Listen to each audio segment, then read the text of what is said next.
Yeah, good day everyone. A student sent me a Jamb questions on rate law. The question states that the rate law obtained from a given reaction is expressed as R is equals to K concentration S raised to the power of N concentration Y raised to the power of N, rather the overall order of the reaction becomes option A, option B, option C, option D. Now, if you have a question on rate law, please, you are not expected, if a question is given to you in rate equation, you are not expected to bother yourself too much. What you are just to do is to sum the powers. I repeat, sum the powers. So it will be the summation of N and M. But please take note, R stands for the rate law, the K we have there stands for the rate constant. Then S is talking about concentration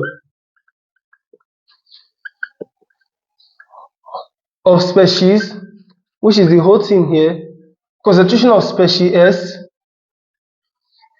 Then for Y, is talking about everything for Y. Yn is the number of mole or is the power. I can also call it the order, and even the order here is even more correct since you are talking about rate law. Then for N is also the order for concentration of species Y. This is the order for concentration of species S, while this is the order for concentration of species Y.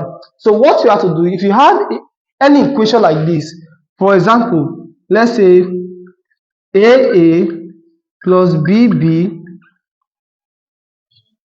okay, CC plus DD. What you have to do is very, very simple. This thing can be written as A raised to the power of A, B, the number of mole will be the power, C, the number of mole will be the power, while D, the number of mole will become the power. Usually it will be product all over reactant, whereby this one will come first, divided by this one. Talking about equilibrium concentration and all that.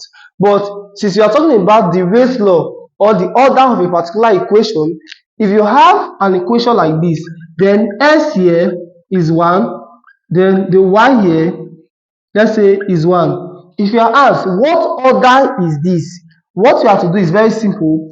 1 plus 1, which is the order, the powers, or the number of mole, is equals to 1 plus 1, that's equals to 2. We call it second order. So if you have 3 here and you have you have 2 here and you have 1, it's going to give us 3. That's third order. And if you just have a particular species, which is Y, then this one here is going to give us what? 1. So that's where you have your first order, your second order, and your what?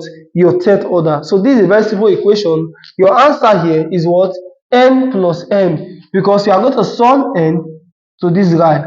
That's N plus N. Assuming N, the value of N is 1 and the value of M is 1, it can simply be S Y. In this equation, you can just call it a second order equation because here is 1 and here is as well as what is 1. Now let me give you another example. If you have CO, yes, then oxygen, if you have an equation like this, please take note, this is a second order equation because here is 1, here is 1. If you have CO, then here is 2, and you have oxygen, here is 1. This is a what? A third order equation. So this is how you can detect the particular order of a particular equation. Remember, you are just to sum the powers, or you sum the orders, or you sum the number of moles. Thank you for watching. Stay blessed.